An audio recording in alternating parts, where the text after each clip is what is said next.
Pinsan, pasensya ka na. Dito kita dinaan ha. Palalim na kasi ang gabi. Talasan mo lang ang pakiramdam mo. Mahirap na baka bigla tayong masabotahe dito oh. Mag-iingat ka sa bandarian. At may mga patibong akong inilagay dyan para sa mga baboy ramo. Bakit? Sino bang sasabotahe sa atin dito? May mga rebelde bang nagtatago rito? Naku, wala. At buti sana kung mga rebelde lang. Kayang-kaya namin silang itaboy, no? Ang kaso, mas malala pa sa mga rebelde ang problema ng baryo ngayon. Tulad ng?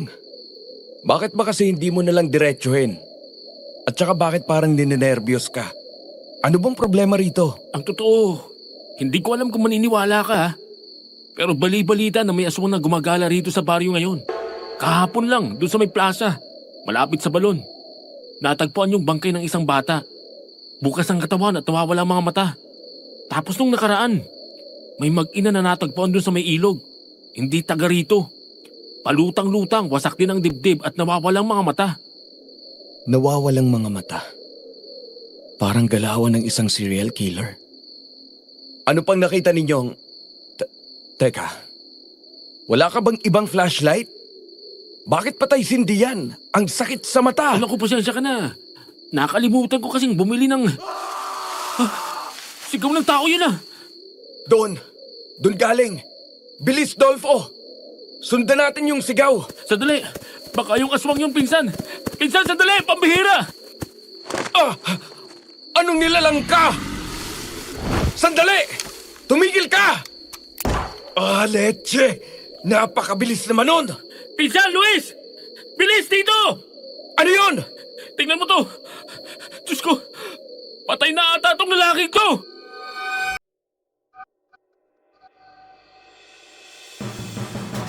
Minsan ka na bang dumayo sa isang lugar at biglang may nangyaring kakaiba?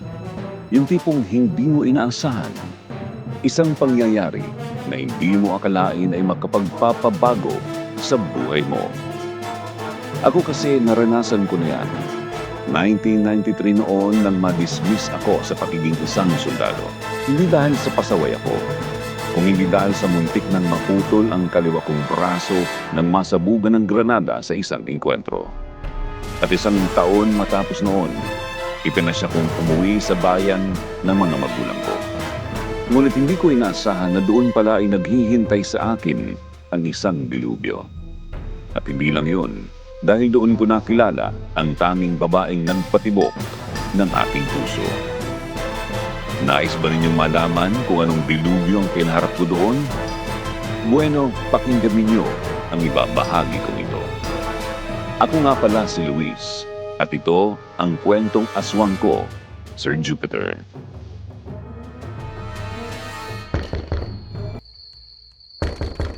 Lola! Lola Maria! Buksan po rin yung pinto! Rodolfo! Ay ano ba ang nangyari at masyado na kayong ginabi? Abay alalang-alala ako.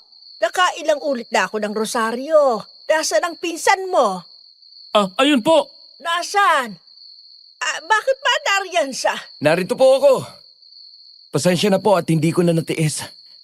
Tinawag ako na kalikasan eh. Abay, totoo nga ang balita. Napakagwapo mo nga talaga. Hindi naman po. Mano po pala? Ay, kaawaan ka ng Diyos. Ang galing ah! Biglang bait, Lola! Kapag ako lang dito, kapag galit, galit lang ah. Minsan... Ay, nako, ang dami mong sinasabi. Bakit ba kasi kayo lang kayo? Kaninang hapon ka pa umalis, Dolfo. Nang babae ka na naman yata eh. Naku, hindi po, no? Pabalik na sana kami la. Ang kaso, nakasalubong namin yung... Yung ano? Bakit bigla kang nabutla? Halimaw po. Naharang kami ng isang halimaw. Halimaw? Oo. Papunta na kami rito nang makarinig kami ng sigaw. At nang sundan namin, nakita namin ang isang katawang nakahandusay. At naroon din ang isang halimaw. Ay, Diyos ko po. Yung aswang, nakita niyo? Opo, la. Hindi namin masyadong naaninag dahil yung flashlight ko. Nakita ko. Mabalahibo siya. May katangkaran at parang buwan ang mata. Na kulay pula. Parang buwan. Oo. Basta ganun ko siya nakita. Nakakatakot. Ngayon lang ho ako nakakita ng ganun. Grabe, nakita mo yun? Sa dilim dun? Sanay ang mga mata ko sa dilim. Nasanay sa mga misyon na napuntahan ko. Ay, siya. Ay, Diyos ko. Kung totoo man yan, magsipasok na tayo dali at makapumunta pa rito ang impaktong yon.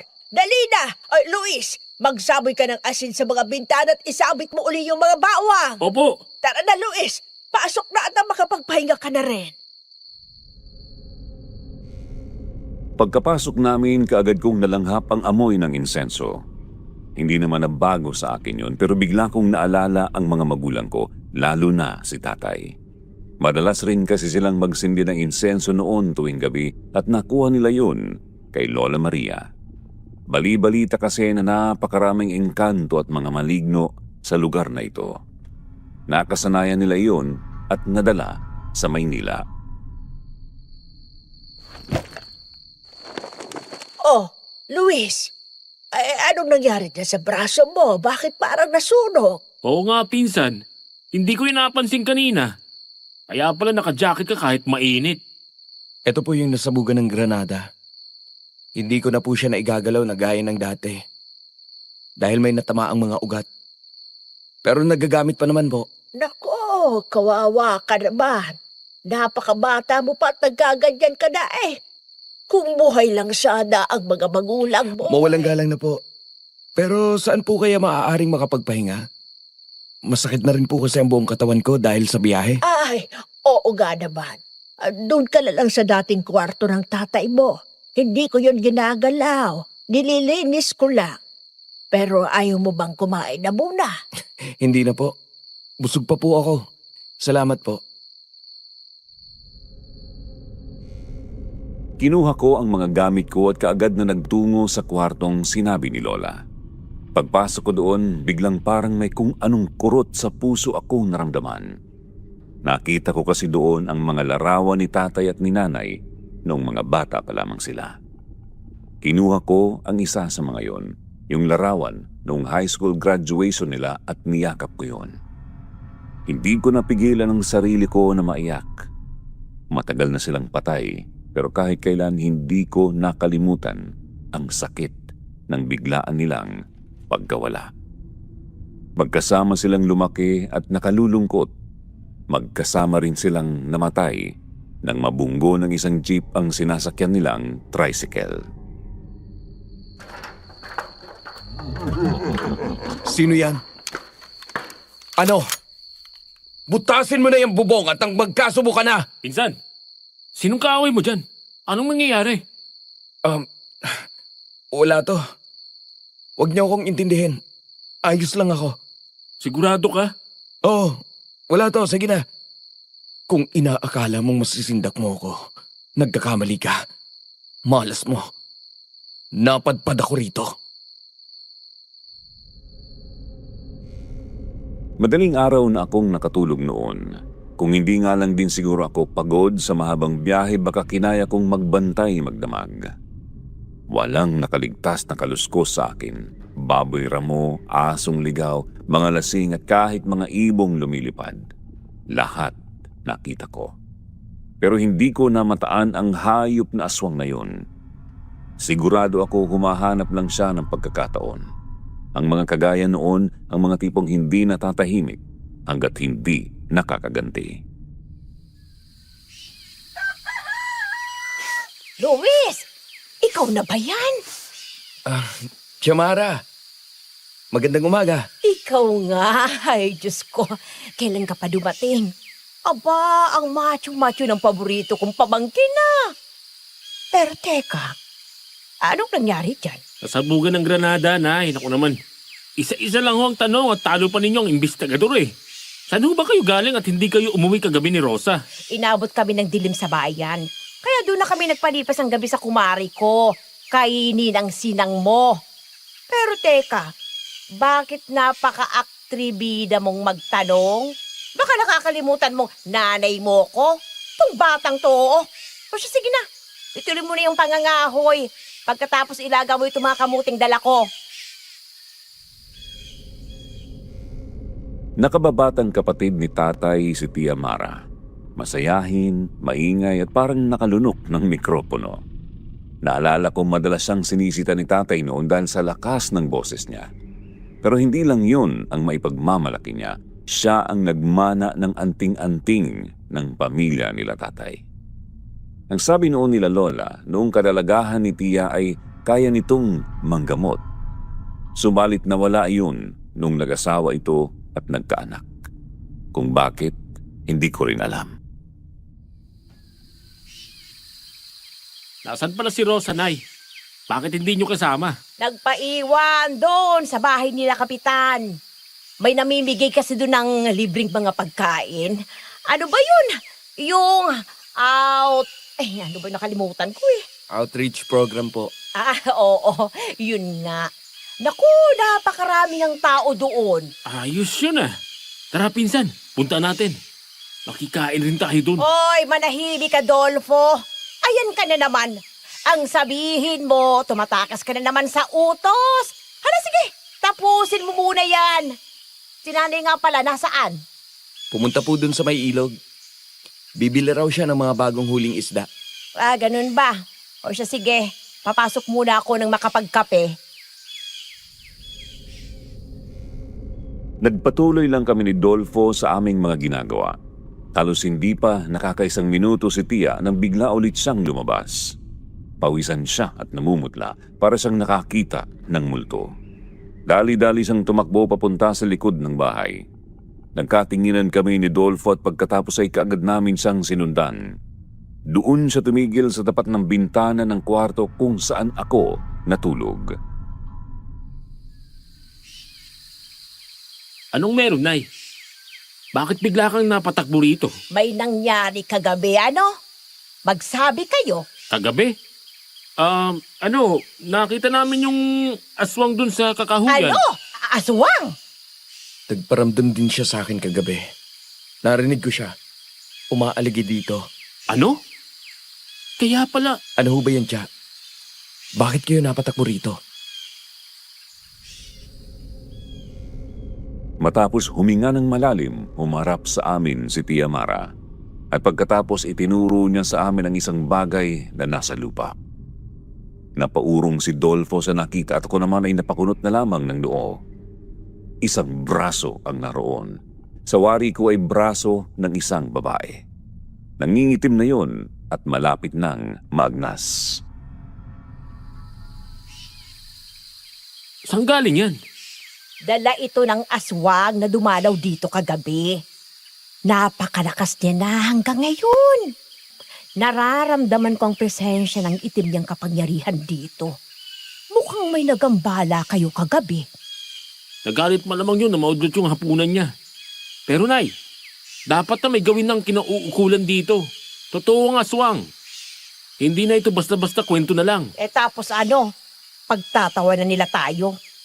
Sasabihin na nasisiraan tayo ng bait. Dolfo, ilang beses nang kinausap ni Kapitan ng mga pulis, pero hindi sila naniniwala. Ipakita natin yung braso na yan. Oo nga, ipakita natin. Oo nga no, baka sakaling makumbinsi natin sila. O siya sige, ibabalot ko na ito.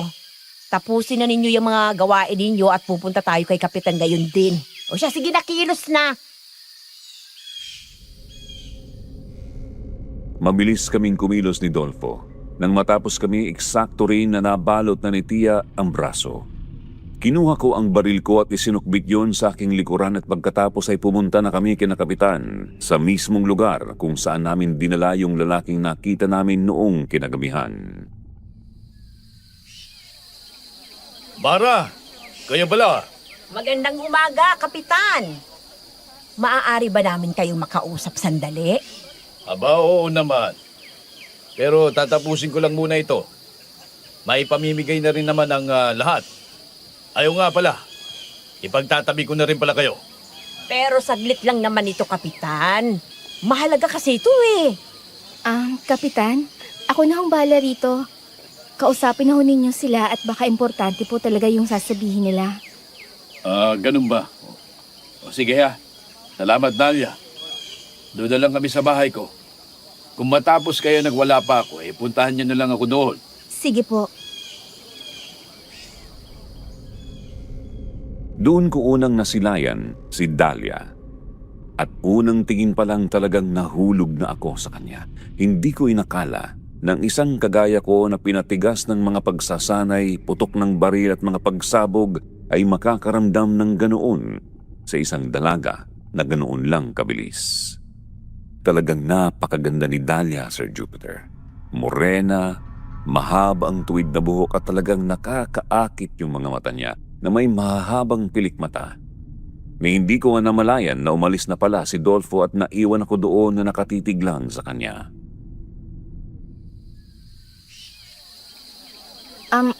Mawalang galang na. Pero may dumi ba sa mukha ko? Kanina ka pa kasi nakatitig sa akin. Wala naman. Pasensya ka na. Ang ganda mo kasi. Ay, hindi. Ibig kong sabihin, ang ganda ng sikat ng araw ngayon. Bago ka rito? Ngayon lang kita nakita eh. Ako nga pala si Dahlia. Ako naman si Luis. Oo, bago lang ako rito. Pero yung mga magulang ko taga rito. Ganun ba? Narinig ko kay Kapitan na bibigyan din kayo ng mga ito. Eto, dalhin mo na. Ay, teka. Dagdagan ko na lang din ng kape at asukal. Eto, kunin mo na. Mayroon palang sopas doon. Gusto mo? Hindi na siguro. Sapat na to, salamat. Pinsan! Luis! Luis! Oh, tinatawag ka na nila. Sige, salamat ulit dito ha. Walang problema. Makikita pa ba kita ulit? Alam mo na, para makabawi naman ako sa'yo. Dito sa pinamigay mo. Oo, magkikita pa tayo. Madalas lang naman ako rito at tuwing Biyernes, nagpapakain talaga kami rito. Minsan, naroon din kami sa may plaza. Napangiti ako nang marinig yun. Isang ngiti na hindi ko akalaing magagawa kong muli. Magpapaalam pa sana ako nang bigla na akong hilahin ni Dolfo. Kanina pa raw ako hinahanap ni Tia Mara at Kapitan. Pero bago pa ako makapasok sa bahay ni Kapitan ay nakaramdam ako ng kakaiba. Para bang may nakatingin sa akin. Hindi ko may paliwanag pero pakiramdam ko may gustong makipag-usap sa akin na galit na galit. Tumigil ako. Inilibot ko ang mga mata ko sa paligid pero wala akong nakita. Kaya naman hinayaan ko lang yon at pumasok na ako sa loob. Totoo ba itong sinabi ni Mara na dinalaw ka kagabi ng aswang? Oo. Hindi ko nakita pero narinig ko siyang tumatawa. Sigurado ako, hindi taong nasa itas ng bahay namin kagabi. Ano na po palang nangyari doon sa lalaki na dinala namin dito? Buhay pa siya nang madala niyo rito. Pero sa daan papunta sa ospital ay bumigay na rin siya. Iniimbestigan daw ng mga pulis. Pero wala namang nagpupunta rito. Ay, naku talaga. Eto pong dala namin. Baka magamit natin ito para makumbinsi sila na tulungan tayo. Minsan nang may nangyaring ganito dito, iho. Ang sabi nila, baka asong nagkalkal lang sa sementeryo ang may gawa. Ang totoo, hindi naman natin sila masisisi. Sino bang maniniwala sa mga aswang? Para sa kanila, kwentong bayan lang yun. Pero kahit na ho, kung nalalagay naman na sa panganib ang buhay ng mga tao, hindi dapat na makialam na sila. Tama yun. Pero para sa aming mga lingkod bayan, mas mainam na may ebidensya talaga. Kahit ako, kung hindi ko nakita ng harapan ng hayop na yon, hindi ako maniniwala. Kapitan, mayroon po ba kayong hinala kung sinong gumagawa nito dito? Mga bagong lipat at iba pang mga pangyayaring kakaiba. Baka may makapagturo sa atin kung sinong mga aswang. Ang totoo niyan Yung pamilya ng babae sa labas, ang alam ko 2 buwan pa lang sila rito. Sila Dahlia? parang imposible naman. Mula nang dumating ang mga yan dito puro pagtulong sa mga kabaryo natin ang inaatubag nila. Pero isipin din ninyo, nakita na ba ninyo ang pamilya ng Dahlia na yan? Yung lola niya lang ang madalas niyang kasama. Pero yung mga magulang niya, nakita na ba ninyo? Ang sabi niya amalay yung ama niya at lolo niya sa pagkukumpini ng bahay nila. Ang nanay naman niya matagal na raw patay. Alam mo, Nay, Parang mali naman na paghinalaan natin sila, Dahlia. Mabuting ipinapakita nila rito at marami silang natutulungan. Hindi naman ata patas na paratangan natin sila ng ganun na lang. Pero tandaan ninyo, minsang anghel ang dyablo. Maraming nagkukunwaring mabuti ang mas masama pa sa iniisip ninyo. Sige, ganito na lang. Kakausapin ko ang lolo at lola niya. Pero wag muna kayong magpapakalat ng kahit anong chismis tungkol sa kanila. Ayoko rin naman na magkagulo ang mga tao rito sa atin. At tama rin ang sinabi ni Dolfo. Kapitan, Hmm. ano na pong gagawin namin dito sa braso? Ilibing na lang natin at alayan natin ang panalangin. Wala na din na tayong magagawa eh. At yun nga ang ginawa namin. Sa likod bahay lang din mismo ng kapitan, sa may gulayan niya namin inilibing ang braso. At matapos manalangin, bumalik na kami sa amin. Eksakto rin noon natapos na ang pakain nila Dahlia. Nag-aalisan na ang mga tao at mga bata ng isang batang babae ang lumapit sa amin. Nanay! Oh, nari na pala itong si Rosa. Saan ka ba galing? Kanina pa kita hinahanap doon sa mga batang kumakain eh. Pupunta na nga sana ako kina Simon para tingnan kung nandun ka. Doon nga po ako pumunta. Kanina kasi may lalaki na nakakatakot na nakatitig sa akin eh. Tapos tinatawag ako, pero hindi ako lumapit. Nakatitig? Saan? Doon po. Doon banda. Tumuro si Rosa sa gawing kakahuyan, doon malapit sa daang papuntang ilog. Medyo masukal doon at madilim ang loob kahit na maaraw. At doon sa likod ng malaking puno ng mangga ay nakita ko ang isang lalaki.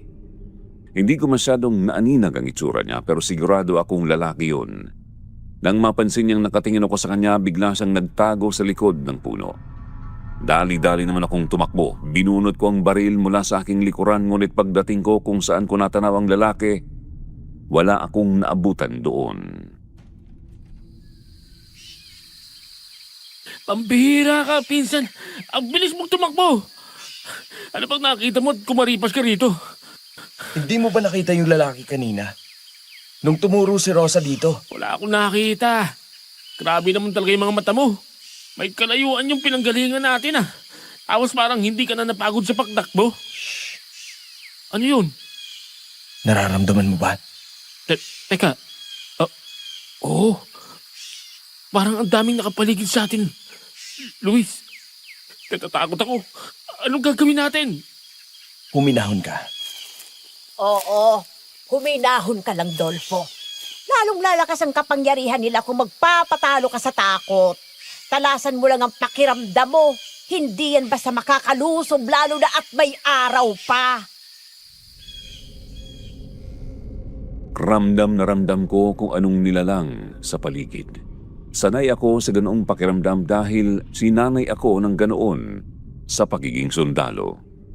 Ang kaibahan lang ngayon, hindi ko alam kung ano ang kalaban, ano ang kakayahan nito at kung paano ito lulusob. Pero kung takot lang ang pag-uusapan, hindi ako nakakaramdam ni katiting man lang. Hoy, anong ginagawa niyo dyan? Mapangarip na sa parte niya ng kakahuyan. Marami na makamandag na mga ahas ang nariyan. Oo nga, bumalik na kayo rito. Pinsan, nag-alisa na ata. Parang nawala na yung nararamdaman kong mabigat. Oo nga. Ang mabuti pa umalis na rin tayo. Baka maswertehan pa tayo ng ahas dito eh. Bilis na! Kukunin ko ang mga lamang loob kung pakialamero ka. Sino ka? Lumabas ka! Huwag kang duwag! Ipaparanas ko sa iyo at sa baryong ito ang bigyati at sakit. Demonyo ka! Lumabas ka na lang at harapin mo ko! Luis, sino bang sinisigawan mo? Ha? Bakit? Hindi ba ninyo narinig? Ang alin? Boses ng lalaki. Nagbabanta. Wala akong narinig. Ikaw ba, Dolfo? Wala rin ay. Ay naku, mabuti pa. Bilisan na natin ang pagbaba. Baka masalisihan pa tayo ng demonyo rito. Bilis na! Lumingon pa ako sa paligid noon pero wala na talaga akong nakita na kahit ano. Pero sigurado ako, hindi guni-guni ang narinig kong yon. Boses talaga yon ng lalaki at hindi pananakot yon kung hindi isang pagbabanta. Pagkabalik namin kina Kapitan, kaagad din kaming nagpaalam. Ayaw ko pa sanang umalis noon at gusto ko pang makausap si Dalia pero pinilit ako ni Tia Mara na umuwi na at mayroon daw siyang sasabihin sa amin. Nangako naman si Kapitan na magtatalaga ng mga kalalakihan na lilibot sa lugar tuwing gabi. Pinsan, pwede bang pahiram ng baril mo pagkatapos? Hindi pa kasi ako nakahawak din eh. Hindi pwede. Hindi ito laruan. At ang baril na ito, marami na itong inutang na buhay. Ayokong mahawa ka ng mga negatibong enerhiya ng baril na ito. Naku, ganun ba? Pero hindi ko akalain na naniniwala ka sa mga ganyan ha? Yung mga tipong negatibong enerhiya? Naniniwala ako. Dahil nararamdaman ko yon. At nararamdaman ko ang pigating dala noon sa bawat kasamahan kong namatay sa harapan ko. Ang kamatayan, hindi lang lungkot ang dala, kundi kadiliman rin sa mga nakakakita nito. Oh, kakain na! Pumarito na kayong dalawa! Ay, narinig ko naroronda ka raw kasama ng ilang kalalakihan, Babaya Luis. Ayos lang ba yung braso mo? Magaling naman na po ito, Lola. Tsaka gusto ko lang po talagang tumulong. Ako rin po, sasama ako. Mag-iingat kayo, ha? Huwag kayong basta hihiwalay sa mga kasama ninyo. Mas marami, mas ligtas kayo. Heto, dalhin na rin ninyo mga ito mamaya. Mga nakatago pa sa baol ni na lolo. Ano to? Punyal yan. Maliit na patalim. Gawa yun sa tanso at pilak. Mahusay na panglaban sa mga engkanto, aswang, at kahit ano pang kampo ng demonyo. Ayos! Akin tong buntot pagi. Yari sa akin yung mga aswang na yan. Ang totoo, parang ayaw ko na kayong pasamahin. Ay, bakit naman, Nay? Binigyan mo pa kami ng mga ganito kung hindi mo rin kami pasasamahin. Dahil nag-aalala ko. Pakiwari ko kasi. Isang gabunan ang nanggugulo dito sa atin ngayon. Gabunan? Isang uri ng malakas at matandang aswang. Tama ho ba? Oo.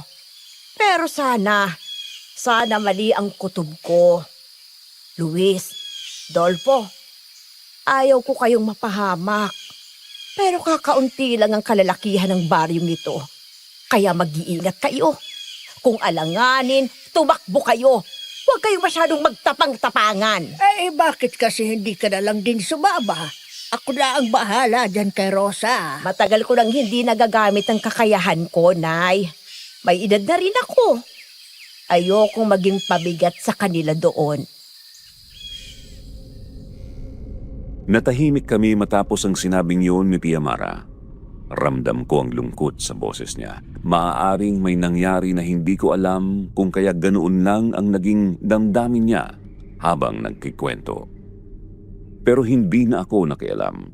Tumayo ako para magsandok ng kanin at si Dolfo naman sa ulam. Magsisimula na sana kaming kumain nang biglang may kumalabog sa pintuan ng bahay namin. Mara! Mara! Maria! Buksan niyo ito, bilis! Boses ni Joselito yon. Ay, buksan nyo na ang pinto. Kapitan, sandali lang! Tulungan niyo kami. Yung naman. Binaon ho kayo. Ano ang nangyari? Yung aswang. Lumusob. Ha? Maaga pa! Sigurado po ba kayo sa nakita ninyo? Oo, nakita namin. Napatay pa yung si Berting. Bigla na lang natumba. Tapos, biglang sumirit yung dugo sa leg at tiyan. Ha? Eh paano naman po nangyari yun? Hindi ninyo nakita kung sino ang gumawa? Tama ng tanungan. Tara na, Dolfo. Kunin mo na yung mga gamit natin. Sige, Ikaw, Mara. Hindi ka ba sasama? Baka po. Sige. Sasama ako, Nay. Kayo po munang bahala kay Rosa, ha? Ay, sige na. Ako na ang bahala rito. Mag-iigat kayo. Tara, Kapitan. Tara. Ituro ninyo sa amin ang daan. pagkakuha ng mga gamit at flashlight, mabilis kaming tumakbo papunta doon sa sinasabing lugar ni Kapitan. Papalapit pa lang kami, natanaw na namin ang mga ilaw mula sa flashlight at sulo. Sinundan namin yon pero natigilan kami nang makarinig kami ng sigawan. Doon! Bilisan natin! Sandali. Mag-iingat ka, pababa ang parting yan. Sandali. Dito namin iniwan yung bangkay ni Berting eh. Nasaan na yun? Naku po, baka kinuha na ng... Nang marinig ko ang malakas na sigaw ay hindi na ako nagkatubili pa. Sinundan ko ang pinanggagalingan noon, ngunit napatigil ako nang makarating ako doon. Mula sa dilim ay naaninag ko ang isang nilalang. Hindi ko mawari kung ano yun. Kubang-kuba yun at naaninag ko ang nagtatalasang mga kuko. Sa harapan noon ay isang nakahandusay na lalaki at dalawang nakatayo, mga kasama ni Kapitan. Pagtigil ko ay lumingon yun sa akin. Nagtagpo ang mga mata namin. Pulang-pula ang kanya at nanlilisik. Puno rin ng dugo ang buo nitong mukha. Bubunutin ko na sana ang baril ko nang bigla yung tumalon papunta sa akin. Natumba ako at kaagad na naipababawan ng halimaw na yun. Mabuti na lang at hindi ko nabitawan ang baril. Papatayin kita. Kayong lahat. Amin ang baryong ito at ubusin namin kayo. Subukan mo, demonyo ka! Tingnan natin kung hanggang saan ang kaya mo!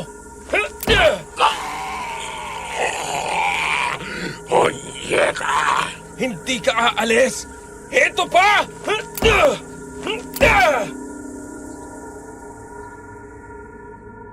Gumulong ang nilalang na yon sa gilid ko. Mabilis akong tumayo para sana pagbabarilin pa siya ulit, pero ang inaakala ko noon ay napuruhan na, hindi man lang pala nasaktan. Nakita kong naglaglaga ng mga balang itinanim ko sa katawan niya. Duguan siya pero lalong nanlisik sa galit ang mga mata niya at sa unang pagkakataon noon ay nakaramdam ako ng takot. Natigilan ako sa pwesto ko at nakatitig lang ako sa karimari-marim na nilalang na yun. Nakita ko siyang palusob pero hindi ako makagalaw. Tapos ka na! Pinsan! Hayop ka! Layaw mo pinsan ko!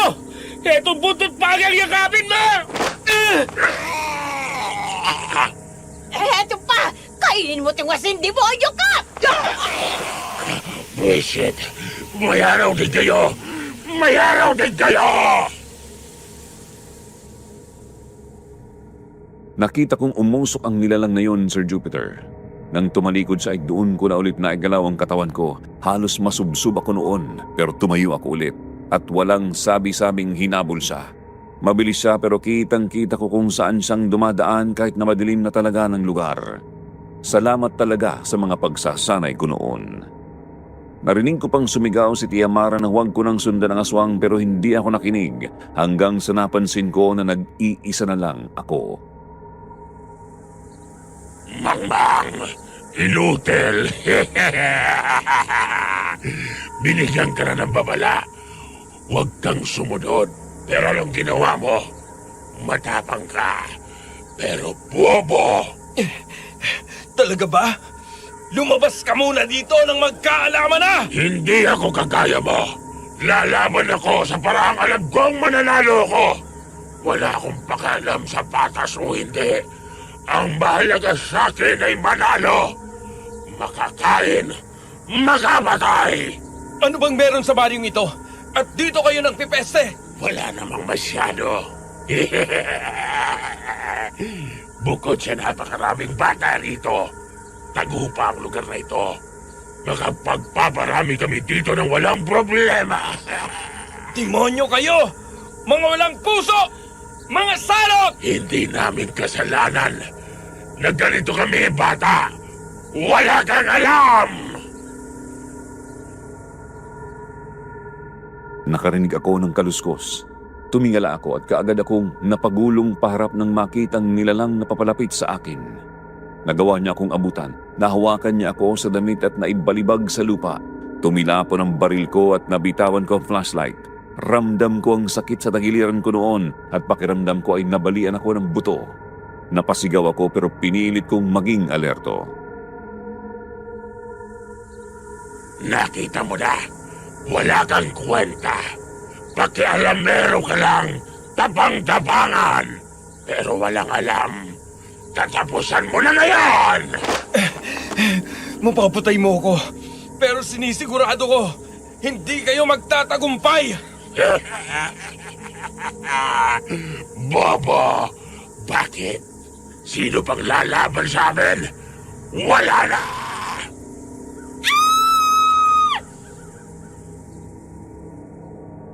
Nagdidilim na ang paningin ko noon. Tanggap ko nang mamamatay na ako pero biglang nawala ang demonyo. Naisip kong baka papunta yon sa babaeng sumigaw. Kaya naman kahit napakasakit ng tagiliran at braso ko ay pinilit kong tumayo. Dahan-dahan akong naglakad at halos hindi pa ako nakakalayo nang mapatid ako sa isang bagay. Natumba ako at nagulat ako nang makitang may taong nakahandusay doon. Saktong lumiwanag ang buwan at mas nagulat ako nang makitang si Dahlia ang nakahandusay doon. Luis! Tinsan! Nasaan ka? Luis! Ay, Diyos ko! Nasaan ang pamangkin ko? Luis! Narito ako. Dito. Dolfo, tiya! Doon! Bilis! Dito! Nandito siya! Oh, Diyos ko po. Anong nangyari? Oh, si Dahlia to ah! Oo nga. Anong ginagawa niya dito? Hindi ko rin alam. Nakarinig lang ako ng sigaw tapos nakita ko na lang siya rito. Eh yung aswang, nasaan? Hindi ko alam. Tumakbo. Hindi ko na nakita. Teka, tulungan niyo muna kami. Pakiramdam ko nabalian ako ng buto eh. Kagad nila kaming tinulungan. Inalayan ako ni Dolfo at ng isa sa mga lalaking naroon. Kaagad kaming umalis doon at dinala nila kami sa bahay ni Kapitan. Bigla akong nakaramdam ng hilo.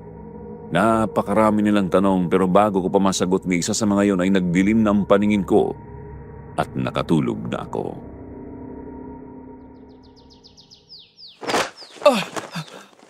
Nasaan ako? Aray, ang tagiliran ko. Salamat ulit sa pagliligtas ninyo sa anak ko. Hindi ko alam kung paano makapagpapasalamat sa mga ginawa ninyo sa kanya. Wala yun, Nestor. At saka, ang dapat mong pagpasalamatan ay si... Luis? Oh, gising na rin pala si Luis. Halika dito. Teka, alalayan kita. Masakit pa rin ba yung tagiliran mo, Luis? Hindi na ho. Ako na po. Kaya ko namang lumakad. Nestor, ito nga pala si Luis. Ito ang nakakita at nagligtas kay Dahlia. Luis, ito naman si Nestor. Salamat, Luis, ha? Kung hindi mo siguro nakita itong si Dahlia. Wala ho yun. Ayos ka lang ba, Dahlia? Wala bang masakit sa'yo? Hindi ka ba sinaktan ng demonyong yun? Hindi naman. Ayos na ayos lang ako. Maraming salamat sa'yo, Luis. Pero ang ipinagtataka ko ay kung paano kang napunta doon. Sa kwento niya kanina, ay nagsasampay lamang daw siya ng mga kinusutan niyang mga damit. Nabigla na lang may kung anong humampas sa batok niya. Nawalan siya ng malay at pagkatapos, maaaring yun niya ang aswang. Mabuti na lang talaga at hindi siya nasaktan. Mag-iingat na lang kami sa susunod. At sasama ako sa paghahanap sa demonyong yon. Salamat, Nestor. At talagang kulang tayo sa mga matatapang na lalaki rito eh. Magkakaasa po kayo. O paano ho? Uuwi na ho kami. At baka gabihin na kami sa daan. 4:00 na rin eh. Salamat muli sa inyo. Lalo na sa iyo, Luis. Wala pong anuman. Salamat, Luis, ha? Pwede ba tayong magkita ulit? Oo naman. Papalapit na rin ang fiesta sa bayan. Magiging madalas ako doon. Matapos yun, tuluyan na silang nagpaalam. Pero bago makalayo, nakita kong lumingon pa sa akin si Mang Nestor. Hindi ko alam kung bakit pero ang talim ng tingin niya sa akin ng mga oras na yon. Naisip ko na lang nang baka dahil yon sa iniisip niya na pinopormahan ko yung anak niya. Pero kakaiba yun dahil kagaya ito noong titig ng aswang sa akin. Hindi rin ako kaagad nagalaw ng mga oras na yun. Gising na pala ang pamangkin kong pogi. Sino bang tinatana? Sila Dahlia. Mabutit nagising na rin siya, no? Padaan nga po muna ako, Nay. Nauuhaw na ako eh. Oh, ito, pinsan. Pinadala ni Lola. Bagong lutong ginataang mais. Makakatulong daw yan sa'yo. Salamat. Teka, ano palang nangyari pagkatapos kong mawalan ng malay? Tara, dun tayo sa loob mag-usap. Dali lang at kukuha ako ng malalagyan niyang merienda at tubig. Sige ho, salamat po. Tia, anong nangyari kagabi? Wala naman bukod sa namatay si Mang Berting. At kagaya ng ibang naging biktima dito, wala yung mga mata niya. Ano? Luis, hindi lang basta aswang ang kalaban natin dito. Naniniwala ako na hindi lang ito simpleng kababalaghan. Ano pong ibig ninyong sabihin? Na parang serial killer ang gumagawa nito? Yun bang tawag sa mga ganun? Yung iisa lang ang paraan ng pagpatay at palaging may kinukuha sa biktima? Oo. Kung gayon ay, yun nga. Bukod sa pagiging aswang may pagkawalang awang kriminal pa ang kalaban natin ngayon. Kailangan nating mag-ingat. Alam mo, Luis, kung hindi ito ang ipinunta mo rito, alam ko na gusto mong magpahinga. Makalimot sa nangyari sa'yo sa huling misyon mo. Pero kailangan ka namin ngayon. Ang pagiging dalubhasa mo sa militar at sa paglaban sa ganitong lugar ang kailangan namin. Bayan ito ng mga magulang ko, Tia. At kahit nawala na ako sa serbisyo, sundalo pa rin ako. At gagawin ko ang lahat mailigtas lang ho kayo. Ano na palang sabi ng mga pulis? Mag-iimbestiga raw sila ngayong gabi. Mabuti kung ganon. Sana'y makaengkwentro nila ang halimaw na yon. Pero Tia, Ano yon? tingin ko, hindi lang isang aswang ang kalaban natin. Anong ibig mong sabihin? Yung nakita natin kagabi. Iba yun sa nakita namin ni Dolfo. Sigurado ka? Opo. Magkalayo ang itsura nila. Yung kagabi, kuba na at mukhang matanda na eh. Malaking problema yan kapag nagkataon. O siya sige. Pero sa ngayon, magpahinga ka na muna. Pero Tia, Tama si Nanay. Ang gawin natin ay magplano. Salamat ka, pinsan, hindi ka nabalian ng buto. Dahil kung sakali, lumpo ka na sana ngayon. kung sa bagay tama ka. At oo, kailangan natin ng plano. Hayaan muna natin sa mga pulis ang gabing to. Nagpahinga ako noon. Bago dumilim, umuwi kami at walang kakaibang nangyari noong gabing yun. Kinabukasan, bumalik kami kina Kapitan at naabutan namin siyang kinakausap ang karamihan sa mga taga-baryo. Nag-anunsyo na pala siya na mag-ingat tuwing gabi. Kumalat din ang balita sa ibang baryo at dahil doon nagpadala sila ng mga kalalakihan na maaaring tumulong sa amin. Gumawa sila ng parang kubo-kubo at doon sila tumambay. Mga 10 sila at 2 sa mga yun ay mga literal na pulis. Wala raw talagang nakakita kagabi. Sinuyod nila yung kakahuyang kung saan natin nakainkwentro yung aswang. Pero wala raw eh. Madaling araw na nga sila natapos eh. Ay nako, saan kaya nagtatagong mga hayop na yon? Ano pala yung mga dala mo? Eto. Mga orasyon na ginawa at isinulat ni Lola sa maliliit na papel. Dalhin ko raw sa mga kabahayan at mainam na pangontra sa mga aswang. Bibilinan ko rin sila na magsabit ng mga bawang sa mga bintana nila. Ikaw, bakit bihis na bihis ka? Pupunta ako sa plaza. Malapit sa bayan. Kaya mo na ba? Tsaka anong gagawin mo doon? Teka, huwag mo sabihin,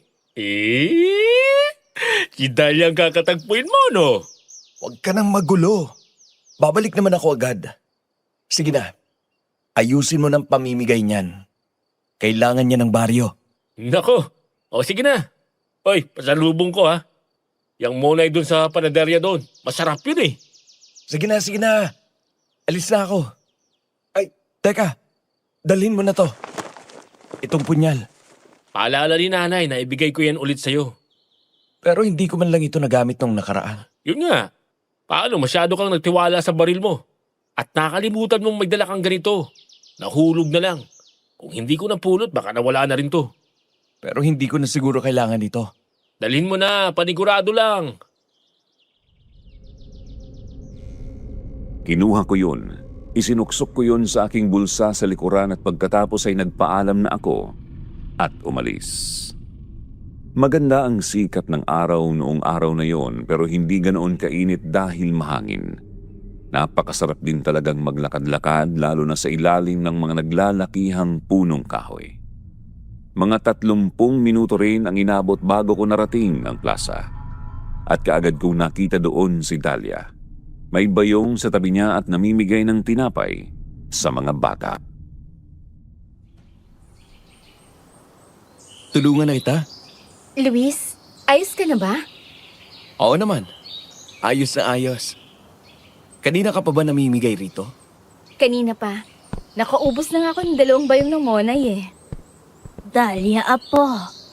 Sino itong gwapong binatang ito? Aba, napakatigas ng mga braso ah. Machong-macho. Manliligaw mo. Nako, hindi po. Talaga kayo, Lola. Napakapalabiro ninyo. Eto po si Luis.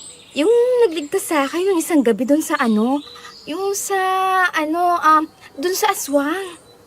Magandang umaga po. Ay, ikaw pala yon. Tama pala ang kwento nitong apo ko. At talagang napakagwapo mo, Lola. Ako nga pala si Clarita. Lola nitong si Dahlia. Tiyahin ako ng tatay niya. Ay nako, mabuti at dumating ka. Gusto ko kasing maglakad-lakad doon at tumingin ng mga sandalyas. Ang kaso'y, hindi ko maiwan tong si Dahlia. Ah, ganun po ba? Ah, sige po. Ako na lang po muna rito. Sasamahan ko po muna si Dahlia. Ay, aba, at talagang gusto mong masolong apo ko, no? Ano po? Ay, nako. Huwag ka nang mahiya. Tamang-tama lang yan. At para abutan ko pa ang apo ko sa kanya.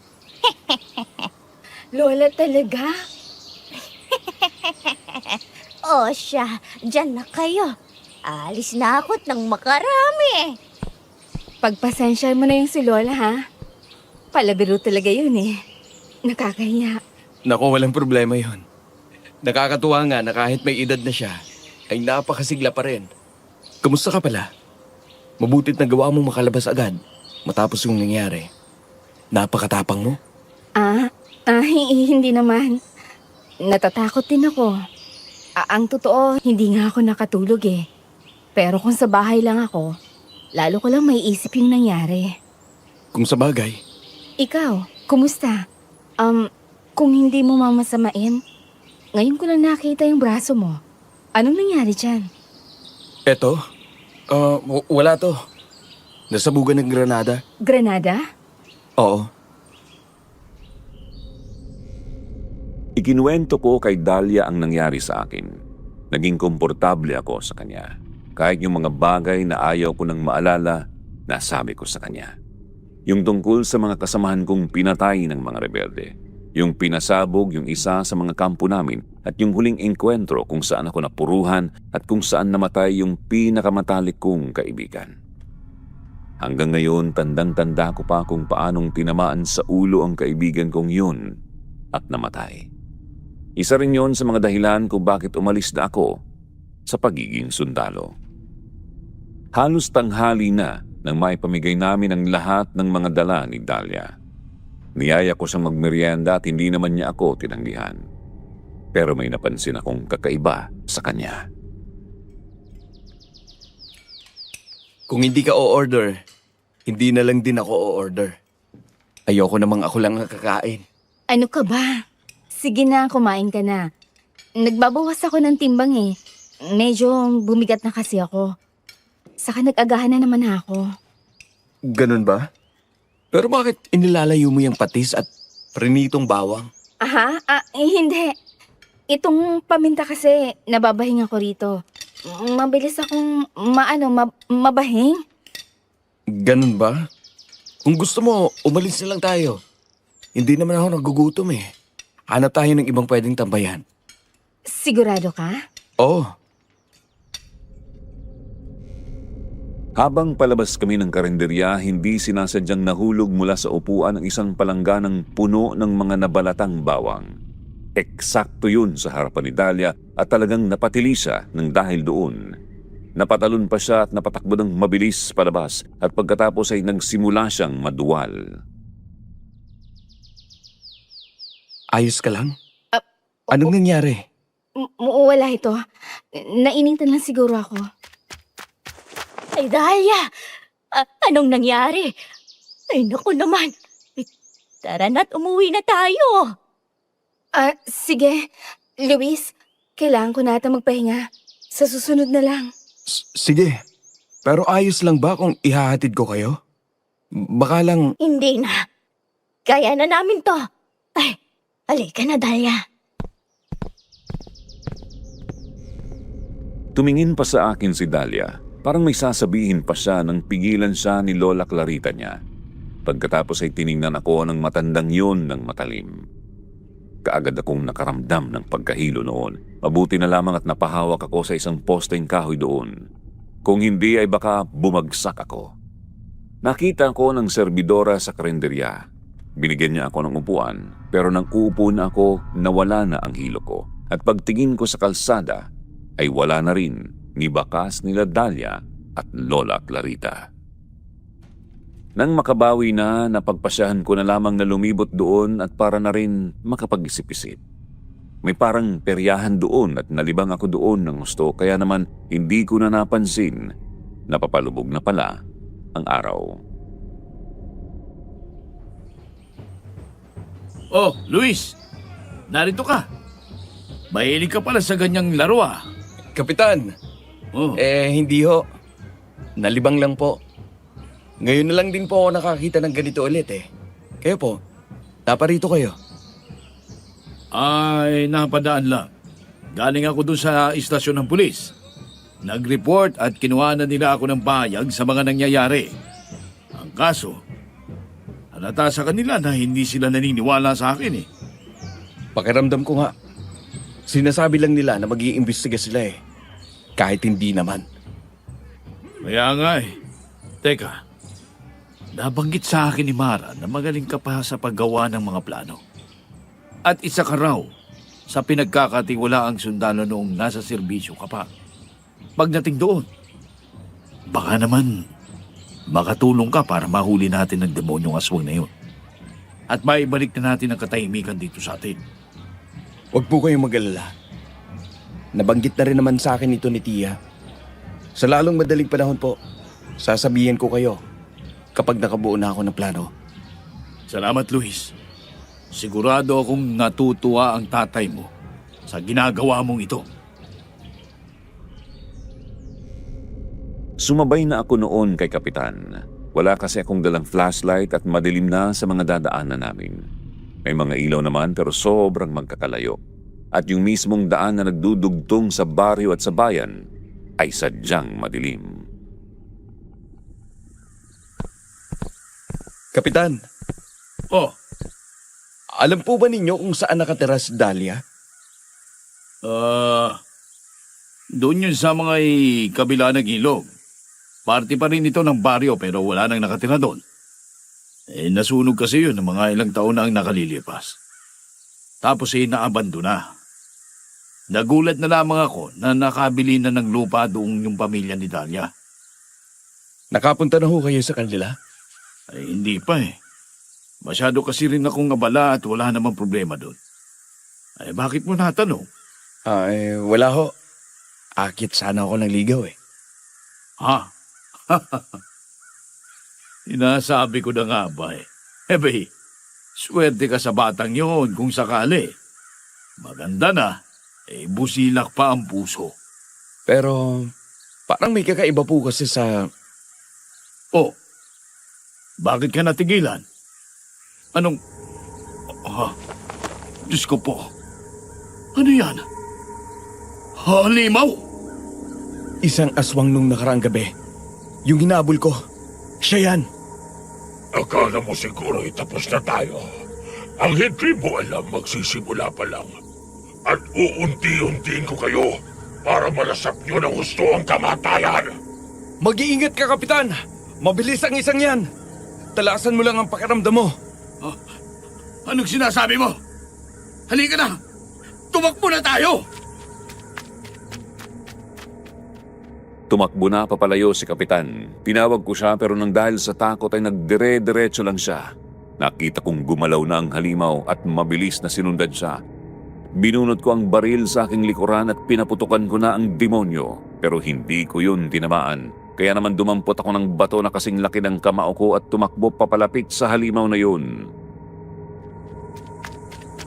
Tumigil ka! Ako ang harapin mo! Ikaw talaga ang haharapin ko, Bobo! Napakadali talaga ninyong utuin! Luis! Ano? Isang suntok at 2 sipa lang ang katapat mo. Akala mo siguro na puruan mo ko, no? Isang pagkakamali lang ang hindi mo ako pinatay noong gabing yon. Heto, maligo ka sa bukbok!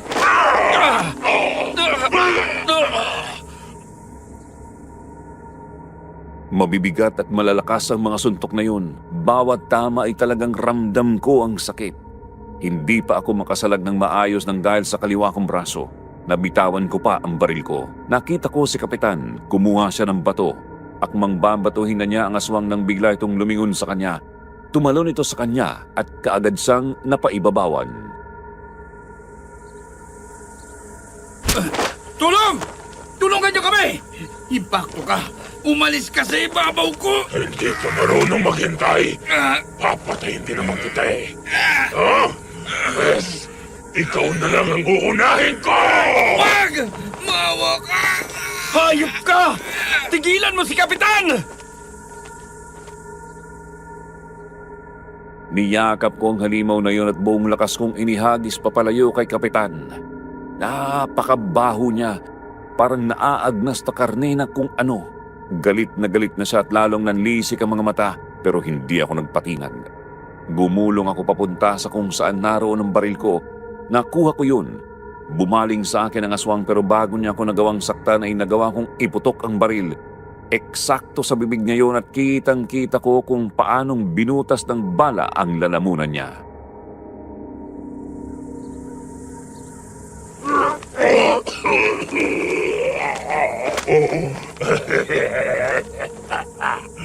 Akala mo tapos na.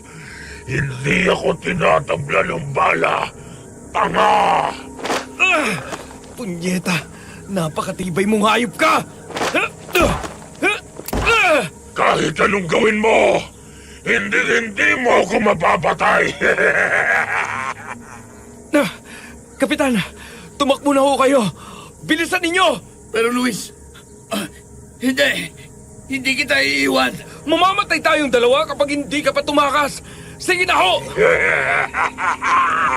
Mamamatay talaga kayong dalawa! Mamamatay kayo kahit anong mangyari ngayong gabi ito! Nagawa ng aswang na ilagay ang mga kamay niya sa leeg ko. Pinilit kong makawala pero sadyang napakalakas ng nilalang na yun. Unti-unti na akong nawawalan ng malay. Nawawalan na ng pakiramdam ang mga binti ko at hirap na akong huminga.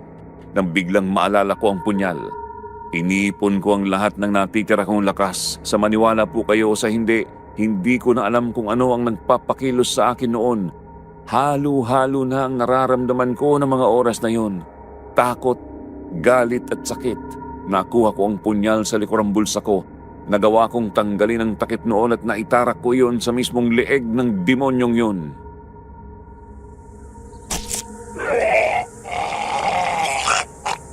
Ano yan?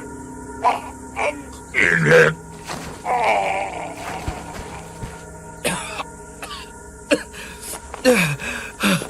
Punyeta ka. Tinablan ka rin ng hayop ka! Luis! Diyos ko! Anong nangyari? Paano mo nga? Ha? Eto ho. Punyal ito na galing kay Tia Mara. Ha? Isang pangontrang aswang. Magaling! Magaling! Hindi ito maaari. Hindi ko maikalaw ang katawan ko. Ano to? Dugo. Dugong ko ba ito? Hayop ka. Anong ginawa mo? Ikaw ang hayop dito! Demonyo! Akala mo. Akala mo. Matatapos ito dito. Oo. Maaaring mapatay mo ko rito. Pero hindi mo alam kung anong kinakaharap mo. Isang piraso lang ako sa malaking pamilya namin. Anong ibig mong sabihin? Marami kayo? Mamatay man ako ngayon.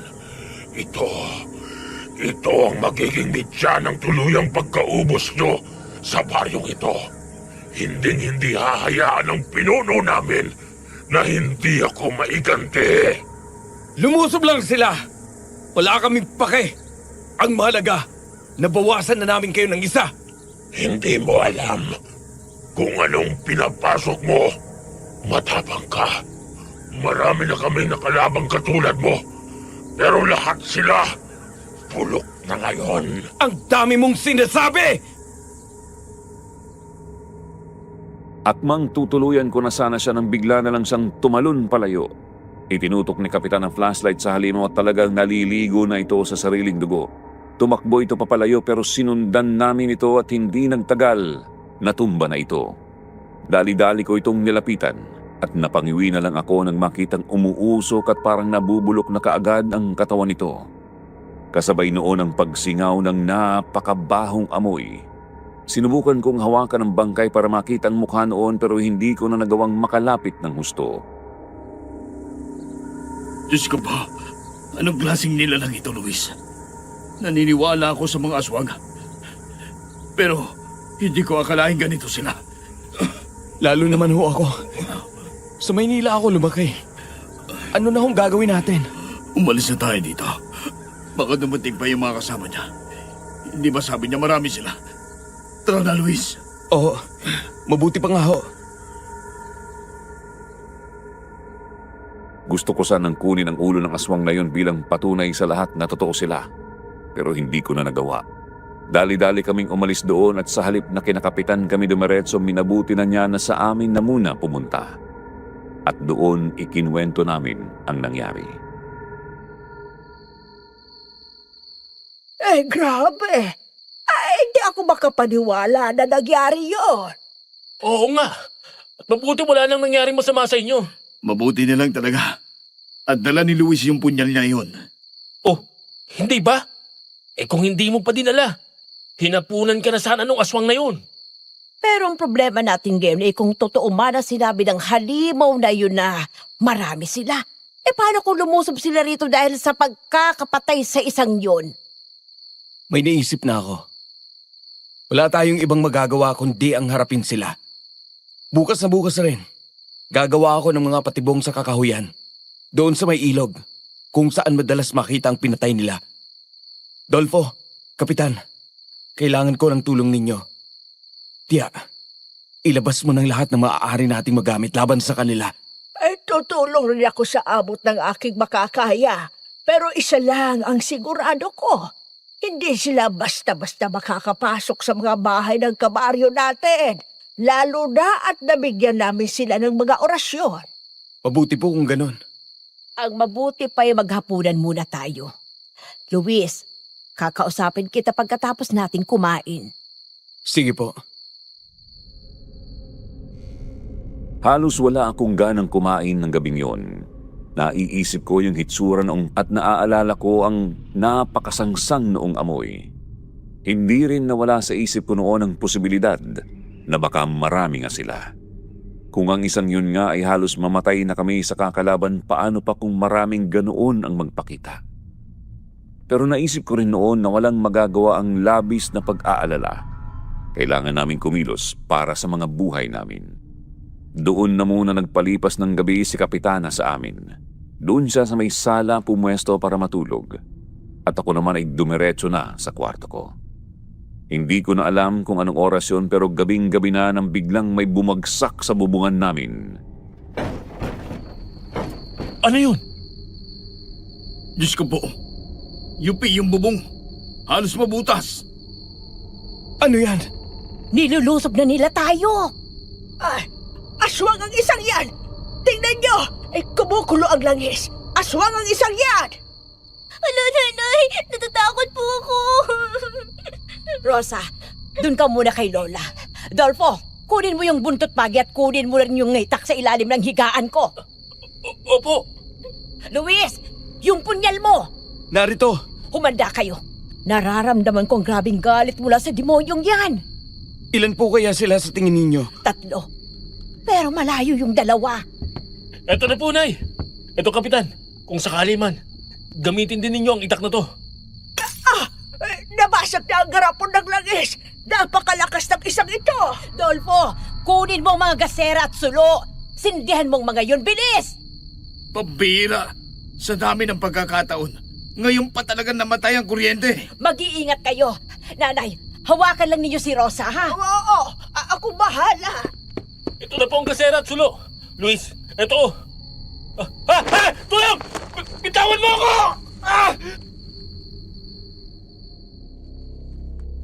Napatingin kaming lahat kay Dolfo at natigilan kami nang makita ang isang matangkad at mabalahibong nilalang sa kanyang likuran. Nakaakbay ito sa kanya habang ang matutulis itong mga kuko sa kamay ay nakatutok sa leeg niya. Akala ko sa pelikula at mga kwento ko lang makikita ang ganoon. At habang sinusulat ko ito, hindi ko maiwasang kilabutan sa eksenang yon. Kinuha ni Kapitan ang flashlight niya at itinutok yon sa aswang pero hindi yun sumindi. Paanong napatay ninyo ang tatay ko?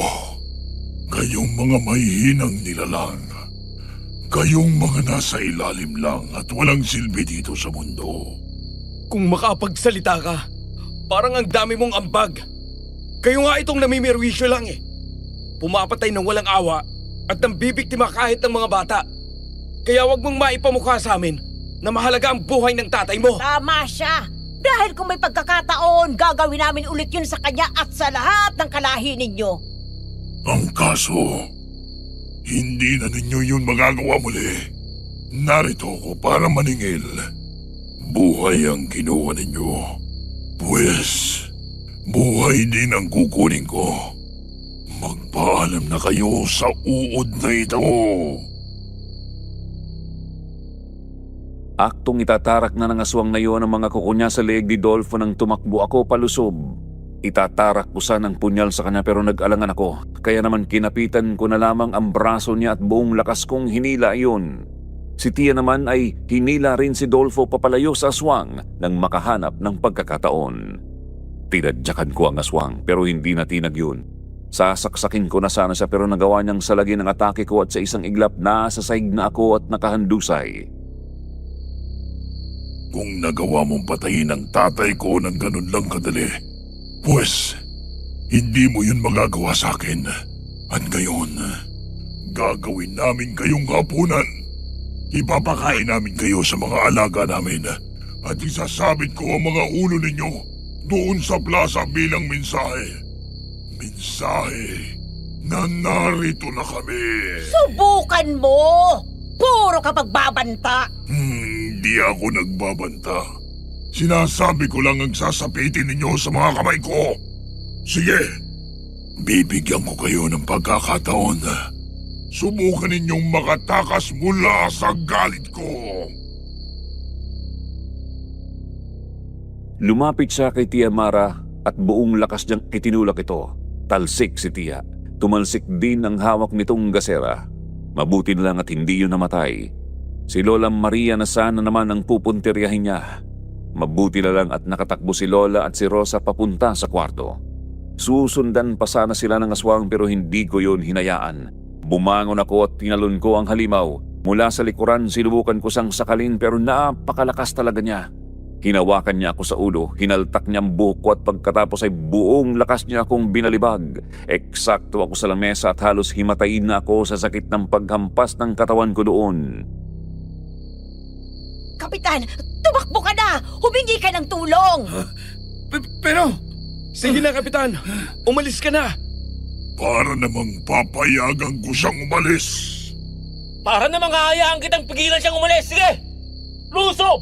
Nang maramdaman mo ang hagupit ng buntot pagi na to!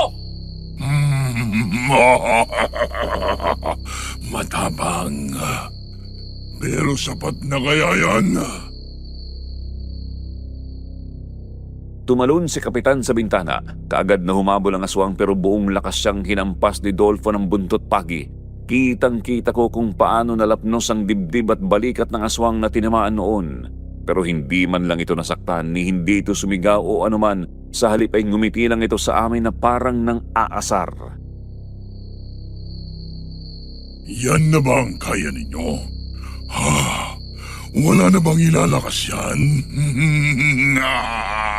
Ano ka? Anong klaseng aswang ka? Ako, hindi na malaga yun. Hindi na rin naman ninyo maikikwento ito sa iba. Masyado kang mayabang! Etong kainin mo! Peste, anong asin yan? Pinaghalong asin, abo at pinato yung bawang at sili ito. Ginawa ko talaga ito para sa pagkakataong kagaya nito! Kayong may espesyal na kakayahan. Kayo dapat ang inuuna ko noon pa. Aba! Oh!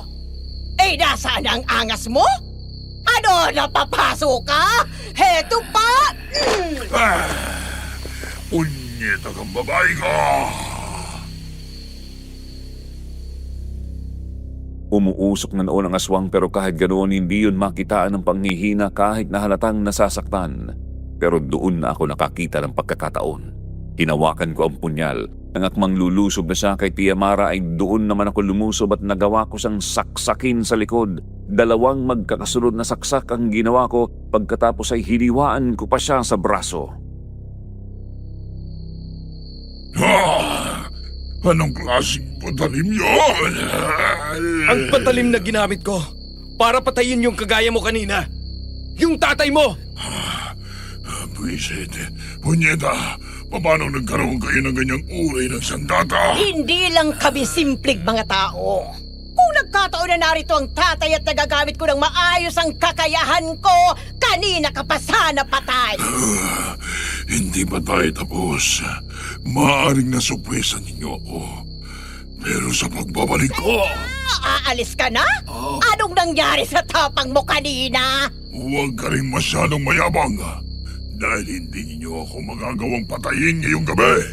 At kahit sa pagbabalik ko, hindi ninyo magagawa yun. Tumalon ang aswang paitaas at lumabas siya sa butas na nagawa niya sa bubungan namin. Dali-dali naman akong tumakbo palabas para habulin siya pero hindi ko siya naabutan. Nawala siya kaagad sa kadiliman ng gabi. Inilibot ko ang paningin ko hanggang sa maaninag ko ang 2 babaeng tumatakbo. Hindi ko sila namukhaan pero sigurado akong mga babae yun. Luis, huwag mo nang habulin. Wala kang laban sa kanya sa kakahuyan. Opo. Pero nakita ba ninyo yung mga babae doon kanina? Babae, wala akong napansin. Pero baka yun yung mga kasama ng aswang. Pero bakit hindi sila nakialam? Hindi ko alam. Ang mahalaga, ligtas na tayo. Salamat talaga sa asin na inihanda ko. Dahil kung hindi... Pinuto ng demonyo niya yung linya ng kuryente! Sira ang bubong natin at wala pang kuryente. Hindi ligtas na manatili tayo rito. Ang mabuti pa, pumunta tayo kina Kapitan. Sundan natin siya. Sige po. Matapos kong tipunin ang mga gamit ko ay eksaktong dumating naman si Kapitan kasama ang ilang mga kalalakihan at yung 2 pulis na kasama sa nagbabantay sa baryo. At hindi sila makapaniwala nang makita ang bahay namin. Nangako sila na kaagad iyong sasabihin sa istasyon nila bukas na bukas rin. Kapitan, dun muna kami sa inyo. Mapanganib na magpalipas ang gabi ngayon dito. Walang problema, Mara. Tara na, tama-tama. Marami tayong mga kasama. Salamat po. Kami ang dapat na magpapasalamat sa inyo. Kung hindi dahil sa tapang ng pamilya ninyo, baka wala na ang baryong ito. Pinsan, dinala mo naman nata lahat ng gamit mo. Babalik naman tayo bukas eh. Kailangan ko ang lahat ng ito. Bukas na bukas rin. Isasagawa ko ng plano ko. Tulungan mo ko. Aba, oo naman. Ano bang plano? Pasasabugin kong hayop na yon. Kahit pagod at masakit ang katawan ay hindi ko nagawang matulog ng mahimbing ng gabing yun. Inisip ko kung paano namin tuluyang matatalo ang demonyong aswang. Alam kong babalik siya at sigurado ako na hindi niya ako tatantanan matapos ang ginawa ko sa kanya. Kaya naisip ko noon na ako mismo ang magpapahabol sa kanya at saka ako aatake pagsikat ng araw ay naghanda kaagad ako. At nagulat silang lahat sa laman ng isa kong bag. Napakaraming granada nito, pinsan ah. Saan galing ang mga to?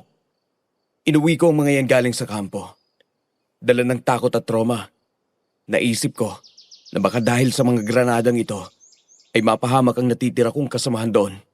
Ang totoo, hindi ko rin alam kung bakit kinuha ko ang mga ito. Marahil ay dala yan ng aksidenteng muntik na pumutol ang braso mo. Siguro pagkatapos ito, Apo, ay magpatingin ka sa doktor. Alam ko na may lungkot at galit dyan sa puso mo na hindi mo na ilalabas. Opo, gagawin ko yan. Ano nga bang plano mo? Ilalagay ko ang mga ito doon sa kakahuyan. Gagawa ako ng mga patibong. Sigurado akong babalik ang hayop na yon mamayang gabi para gumanti. Pagkatapos, tatakbo ako doon at doon ko siya haharapin. Yan na ba ang pinakamagandang planong naisip mo? Bakit? Meron ka pa bang ibang naisip? Wala. Pero napakadelikado ng gagawin mo. Walang hindi delikado sa labang ito, Dolfo. Sanay ako sa panganib. Magmula nang magsundalo ako, hindi na nawala sa tabi ko ang panganib. Kaya wag ninyo akong alalahanin. Kung gusto ninyong matapos ito, makinig kayo sa plano ko. Sige, ipaliwanag mo ang gagawin at kung ano ang maitutulong namin. Kapitan, gusto kong kausapin mo ang mga tao sa baryo na iwasan muna ang kakahuyan malapit sa ilog. Gumawa ka na lang ng kwento. May buwaya. Ganon. Bahala ka na. Sasama naman sa akin si Dolfo at si Tia. Walang problema. Anong gagawin namin? Dolfo, gagawa ka ng mga pinatulis sa kawayan. Pagkatapos, tuturuan kitang gumawa ng mga patibong. Tia, sasama ka lang para pakiramdaman kung may aswang sa paligid habang naglalagay kami ng mga patibong. Naiintindihan ko. Pero kailangan nating matapos bago lumubog ang araw. At saka isa pa, hindi rin basta makakagala yun ng umaga. Malamang na puro sugat yun ngayon at nagpapagaling. Tama. Kaya samantalahin na natin ang pagkakataon. Kagad naming isinagawa ang plano matapos mag-agahan. Nanguha si Dolfo ng mga kawayan at dinala ang mga yon sa kakahuyan. Doon na siya nagpatulis ng mga yon at pagkatapos ay saka namin yung ginawang mga patibong. May mga tali doon na kapag napatid biglang pabagsak ang mga kawayan at pinabigatan namin ng mga bato. Ganon din ang ginawa ko sa mga granada. Gamit ang tansi na dala ko rin at mga taling hiningi kay kapitan na inilagay ko ang mga iyon sa ilalim ng mga puno sa iba't ibang lugar. Nakatali ang mga iyon doon at ang mga pin ay nakatali naman sa kamilang puno. Oras na may dumaan doon at mahugot ang tali ay sasabog ang mga iyon. Maayos naming nagawa ayon at eksaktong tanghalian ay natapos kami at wala ni isang aswang ang nagparamdam sa amin. Ay, natapos din. Ayos na ba yung mga tanda na inilagay mo? Baka ikaw ang masabugan ng mga yan. Oo naman. At saka kabisado ko tong kakahuyan. Alam ko kung saan ko inilagay yung mga patibong. Ay, dako. Nagyayabang ka na naman. Sige na, bumalik na tayo dun kina kapitan at aayusin na rin daw yung bahay natin. Sige, Tia. Susunod kami. Narinig mo yun, Dolfo? Oo, may nag-uusap ng mga babae ah. Doon banda. Tingnan natin. Tawagin mo muna si Tia. Hayaan mo na yan. Dito na muna tayo. Ayun. Doon galing ang boses. Dahlia, Apo. Kailangan mo nang gumawa ng desisyon. Kung tatanggapin mo ng mga kapangyarihang naiwan ng lolo mo, magiging maayos ang lahat. Ay, siguro, makukumpinsi mo na rin ang tatay mo na tigilan na yung Luis na yon at pati itong baryo. Pero ayoko pong maging ganap na aswang, Lola. Gusto ko pong mamuhay ng normal. Magkapamilya. Maging ina. Ayoko pong manahin ng sumpa na dapat matagal lang iniwan ng pamilyang to. Pero alam mo kung paano magalit ang tatay mo. Kapag narinig niya ang ganyang sagot mo, ay baka pati ikaw tuluyan na niya. Pero La, mali ang pumatay ng tao. Pero kung hindi natin yun gagawin, paano tayo mabubuhay? Pwede po tayong kumain ng hayop. Mabubuhay po tayo doon, Lola. Ang kailangan natin ay mabuhay. Paano tayo mabubuhay kung galit at takot sa atin ng mga tao? Palagi na lang tayong may kaaway kapag ganito. Naiintindihan kita. Pero, narinig mo ang tatay mo. Kung uulitin mo raw yung ginawa mo nung nakaraan na magpapatay-patayan para iligtas ang Luis na yon, tutuluyan ka na niya. Ay, matakot ka naman. Matakot ho? Sawa na akong matakot.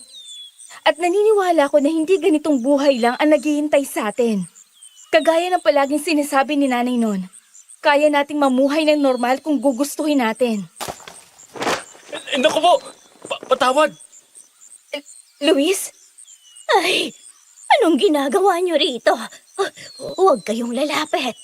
Matanda na ako, pero isa pa rin akong aswang. Huminahon ho kayo. Hindi ho namin kayo sasaktan. Pero Dahlia, totoo ba lahat na narinig ko? Ikaw? Kung gayon, si Mang Nestor, siya ang aswang? Patawarin mo ako, Luis. Kung hindi ko sinabi kaagad. At hindi ko rin naman alam kung paano sasabihin. Oo, ang tatay kong lumusob sa inyo kagabi. At lolo ko ang napatay ninyo. Hindi. Bakit naman? Pero ayaw ko maging aswang. Narinig mo naman siguro yung mga sinabi ko kanina. At kung bakit ako naroon sa kakahuyan at nakahandusay. Ginawa ko yun dahil ayaw ko masaktan kayo. Bahala ko talagang tulungan ka. Pero natakot ako na malaman mo ang sikreto ko kaya nagkunwari na lang ako. Tama na yan! Ay, tumahimik ka na, Dahlia. Halika na at baka puntahan pa tayo rito ng ama mo. Lalo tayong magkakandileche-leche. At ikaw lalaki, tigilan mong apo ko. Hindi ako nananakit ng kilala ko. Pero huwag mo akong subukan. At kung ayaw mong mapahamak itong si Dahlia ng dahil lang sa ganito, ay lumayo ka na sa kanya. Dahlia! Nanay Clarita! Ay, tinatawag na tayo. Tara na! Luis, mag-iingat ka. Hindi titigil ang tatay ko sa ginawa mo sa kanya. At sa lolo ko. Hindi lang ikaw. Pati ang buong baryo ay malalagay sa panganib. Pakiusap. Protektahan ninyo ang mga bata.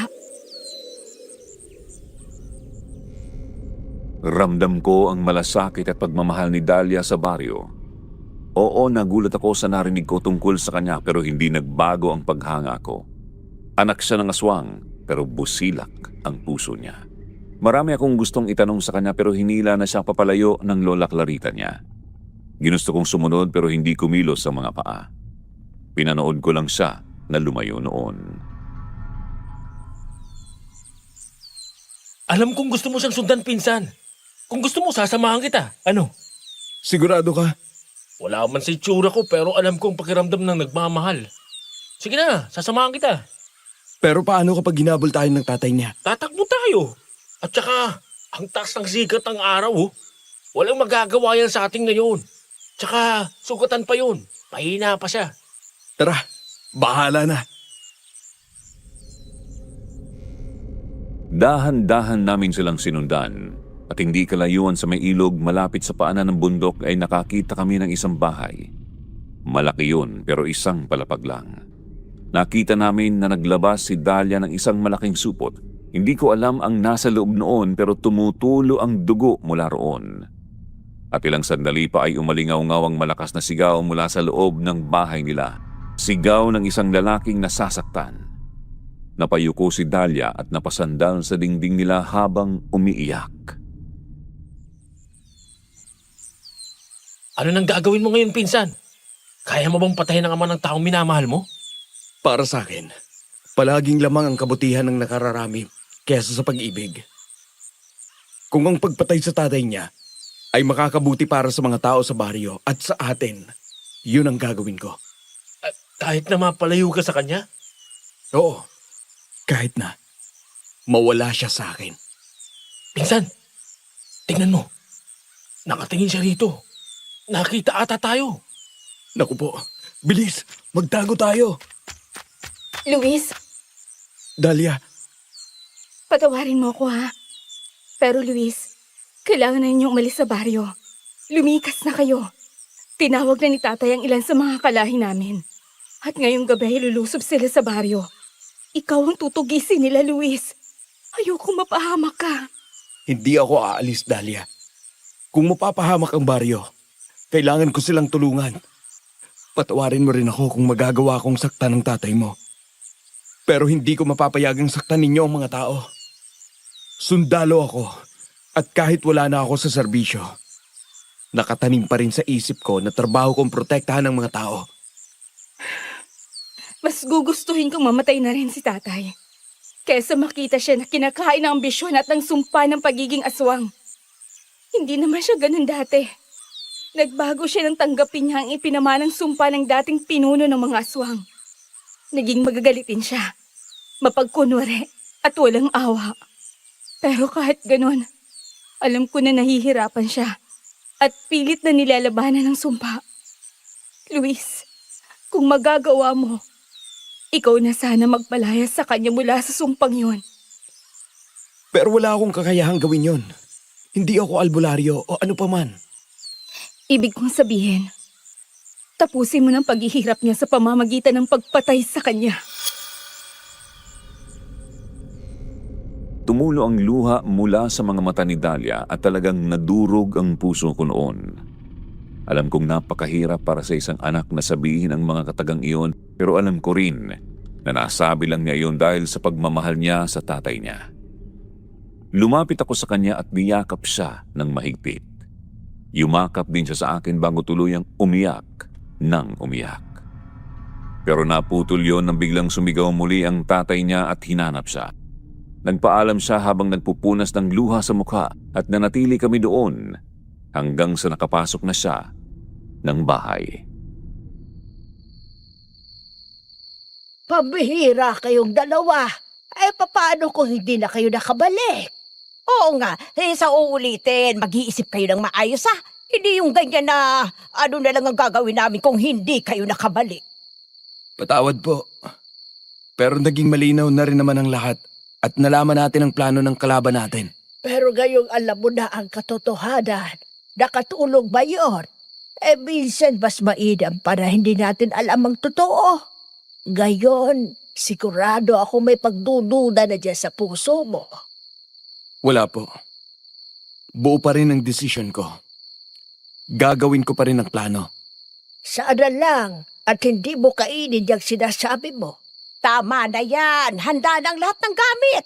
Ang pagdating na lang nilang kulang. Ihanda na ninyo ang mga sarili ninyo. Narito na sila. 3 na sa mga bantay ang nawawala. Kailangan na nating umalis. Nagsisimula na! Nay, dito lang kayo ni Rosa ha. Ay, oo. Mag-iingat kayo. Luis, gawin mo kung ano ang sa tingin mong tama. May tiwala ako sa'yo. Tatandaan ko po yan. Tara na! Doon sa may sagingan! Bilis!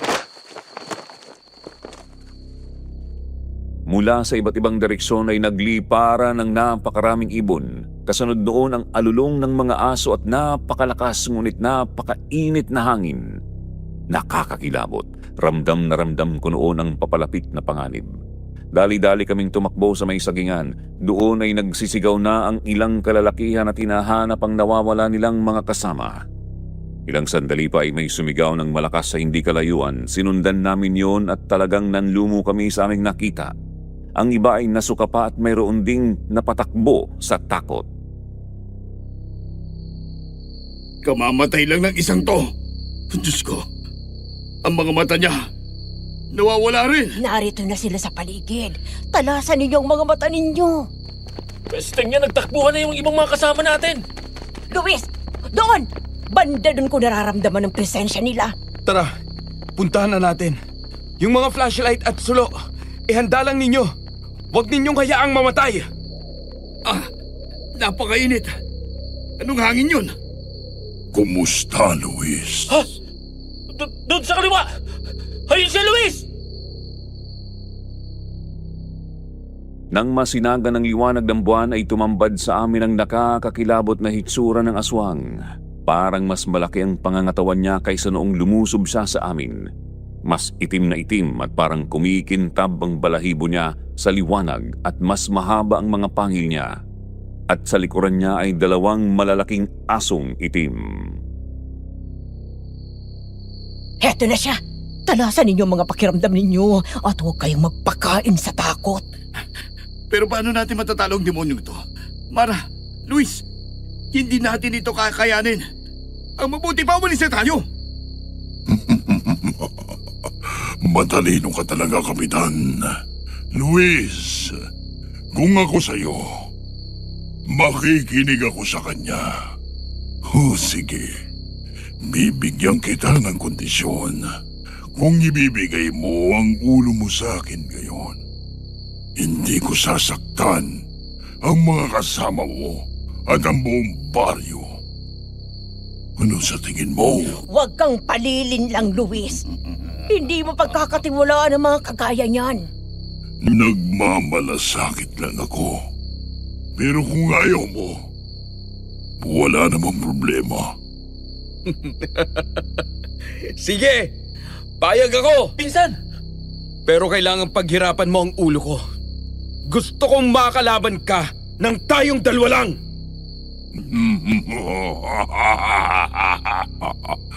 Pinagbibilib mo talaga ako, bata. Sige, pero dapat mapasakin ang ulo mo bago mapatay ng mga kampung ko ang buong baryo. Ang baryo! Linti ka? Hindi ka talaga patas lumaban! Wala akong pakialam sa pagiging patas. Ngayon, mamamatay kayong lahat.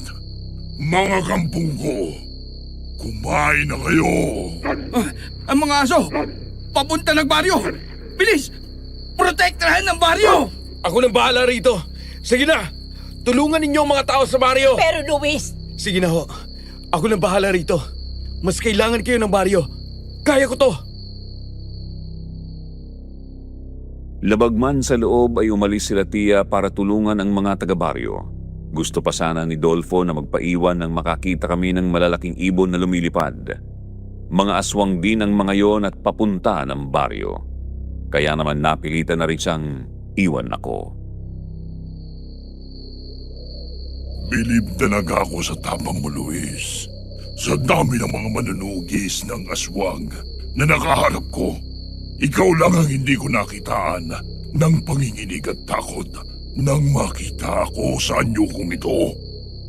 Kaya naman, lalasabin ko ang pagpatay sa isang katulad mo. Lilinawin ko lang sa'yo. Hindi ako manunugis ng aswang o anuman. Pero hindi ko mapapayagan na maghari ang isang katulad mo rito! Ganun ba? Sige, tingnan natin kung hanggang saan talaga ang kaya mo. Walang ano-anong lumusob sa akin, napakabilis noon para rin siyang nagtatago sa dilim sa bawat kilos niya. Hindi ko namalayan na nasa tabi ko na siya at hindi ko nakita kung ano ang tumama sa akin. Basta na lang akong nabuwal at nagpagulong-gulong. Nasaan na ang iyong punyal? Bakit hindi mo ilabas? Yun lang ang pag-asa mong manalo sa akin? Ano? Pasarapin mo naman ang laban. Demonyo ka! Mayabang ka lang! Dahil nasa ganyang anyo ka! O bakit? Parang sinisisi mo pa ako. Kung ako sa'yo, bibilisan ko ng mamatay para hindi na madamay ang iba. Demonyo ka! Demonyo! Tumawa siya ng malakas na parabang nababaliw. Pinilit kong bumangon. Doon ko naramdaman na parang nabali ang kaliwang braso ko. Pero binaliwala ko yun.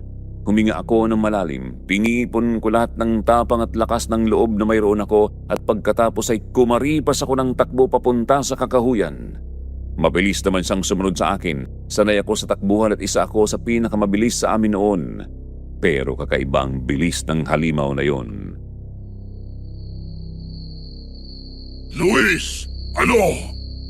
Wala ka na bang ibang gagawin? Kung hindi ang tumakbo. Nakakatawa talaga kayo mga normal na tao. Mayayabang at pagkatapos ay tatakbo. Nagpapagod ka lang, bata. Mamamatay ka rin. Ha? Punyeta. Ano yun? Akala mo tumatakbo lang ako? Diyan ka nagkakamali! Ngayon, pumasok ka na sa teritoryo ko. Tingnan natin kung sinong tatagal sa ating dalawa! Sa tingin mo ba ay sapat na ito para matalo mo ko? Niluloko mo lang ang sarili mo. Umanda ka. Habulin mo ako! Oh! Bakit parang nahihirapan ka na? Tayo! Habol! Kung gayon, hindi lang isang pasabog ang itinanim mo rito, ha? Matalino ka, pero hindi na ako mapapatay ng ganito lang. Hindi mo rin naman ako mapapatay kung hindi mo ako mahahabol! Duguan na siya at maaamoy ang nasusunod niyang balahibo sa paligid. Hindi na rin tuwid ang lakad niya pero ramdam ko pa rin ang galit at malakas na presensya niya. Maya-maya, sumipol siya. Biglang dumating ang isang malaking aso at nilusob ako. Mabuti na lang at nakatakbo ako. Dinala ko siya kung saan mayroong patibong at pagsabog ng granada ay tumilapon papalayo ang malaking aso na yon. Ano na? Nasaan ang tapang mo? Ang yabang mo! Ipakita mo kung gaano ka kabangis! Sino ka ba talaga? Ha? Isa lang akong sundalo. Retiradong sundalo na wala na saan ang silbi. Ngayon pakinggan mo ko. Kung aalis ka sa baryong ito, ay bubuhayin kita. Ha? Nagpapatawa ka ba? Ang lakas naman ng loob mo. Mahal na mahal ka ni Dahlia. At ayaw kong malungkot siya sa oras na patayin kita rito. Kaya binibigyan kita ng pagkakataon. Paanong? Napapaliw ka na. Sa oras na buhayin mo ko rito. Eto ba talagang gusto mong buhay? O napilitan ka lang? Masaya ka ba sa pagiging aswang? O dahil lang ito sa baluktot na tradisyon ng pamilya mo? Hindi mo ba nakikita na nag-aalala ang anak mo sa'yo? Mahal na mahal ka niya. Kaya kahit para sa kanya lang, pakiusap, magbago ka! Alam mo ba kung bakit pinili kong maging aswang? Ha? Dahil para rin yun sa kanya at sa kanyang nanay. Anong ibig mong sabihin? Dahil gusto ko silang protektahan. Hindi ako ang pinakamalakas sa amin. Hindi ako ang pinakapinuno. Merong pang nasa itaas ko. At mas malupit siya sa akin. At sa pagtanggap ko ng sumpang ito, ay nagawa kong protektahan ang pamilya ko. Hindi mo alam ang pinagdaraanan ko. Dala ang sumpang ito. Natigilan ako sa narinig ko. Hindi ko akalain na may malalim palang ugat ang pagiging aswang ng tatay ni Dahlia. Akala ko ginusto lang niya ang kapangyarihan kaya pinili niya na maging masama. Hindi ko naisip noon na may ganoon pala siyang dahilan. At nang dahil doon, lalo akong nag-alangan na tapusin siya. Dahlia! Anak, bakit narito ka? Tay, patawarin po ninyo ako ng dahil sa akin. Hindi yun ganoon. Huwag mong isipin na naging pabigat ka sa akin. Kung nagiging malupit man ako sa'yo, dala lang yun ang sumpa. Pero Dahlia, mahal na mahal kita, anak. Kayo ng nanay mo, alam mo yan. Kung ganun po, umalis na tayo rito. Magpakalayo-layo na tayo at wag nang kumain ng tao. Akala ko ay maayos na ang lahat sa pag-uusap na yon. Pero biglang sumigaw ang tatay ni Dahlia. Napahawak ito sa ulo at napaluhod. Nagsisigaw ito ng malakas na nasundan ng nakakalokong tawa. Patawad, Dahlia. Pero hindi maaari yun. Kung gusto mo, sumama ka na lang din sa pakialamerong ito. At magsama kayo sa impyerno. Dahlia, wag! Hindi na siyang tatay mo! Tama. Dahil ako ang sumpa ng pamilyang ito. Lumusob sa akin ang halimaw. Napakabilis noon pero nagawa kong makailag. Muli akong tumakbo. Umikot ako sa isang puno. Sumunod naman siya at pagkatapos noon ay isang granada muli ang sumabog. Nagawa siyang patalsikin noon at pagbagsak niya eksakto sa patibong na ginawa ni Dolfo. Napatid ang tali kung saan siya bumagsak at mula sa itas ng puno, nagbagsakan sa kanya ang mga pinatulis na kawayan na pinabigatan ng mga bato. Dalawa sa mga yon ang tumusok sa dibdib ng halimaw na yon.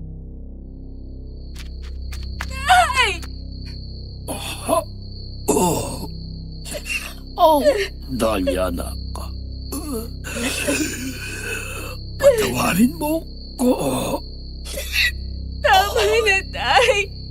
Huwag ka na muna magsalita. Sandali. Paano ba to? Luis, salamat sa iyo. Ikaw lang bahala sa anak ko. Dahlia, sa oras na mamatay ako, may luwa akong itim na bato. Gusto kong basagin ninyo yon at ibaon sa lupa. Yung ang sumpa.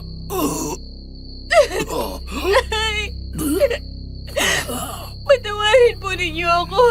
Patawad po ko. Ama na, anak. Masaya na ako. Sa wakas, naputol lang sumpang ito. Ipangako mo lang sa akin na magiging masaya ka. Magiging masaya ka. Maging masaya naman ako. Dahil makasama ko ng muli ang nanay mo. Luis, salamat. Salamat sa'yo. Sinubukan kong bunutin ang mga kawayan sa dibdib ni Mang Nestor, pero wala na iyong nagawa. Namatay siya. Pero hindi kagaya ng tatay niya ay hindi siya nabulok. Bumalik siya sa normal. Umangat ang dibdib niya at kasunod noon ay ang paglabas ng batong itim. Kinuha iyon ni Dahlia at ibinigay sa akin. Tapusin mo ang sumpang ito ng tuluyan, Luis. Luis! Pinsan! Nasaan ka? Ay, nariyan ka pala. Nay! Narito si Luis! Luis! Mabuti naman at ligtas ka. Oh, Diyos ko. Grabe ang nervyos ko nang marinig ko yung mga pagsabog. Ang aswang, ang gabunan. Patay na po. Dahlia, Ang baryo. Anong nangyari? Natalo namin ang ibang mga aswang. Pero yung iba, nagtakbuhan na lang eh. Pero walang nasaktan at yun ang malaga. ay yung wala ng leader nila. Sigurado kung hindi sila basta-basta babalik rito. Pero Dahlia, patawad sa pagkawala ng tatay mo. Patawad din po sa panganib na dinala namin dito sa inyo. At sa iyo, Luis, salamat. Wala yan. Tara, bigyan natin ng maayos na libing ang tatay mo.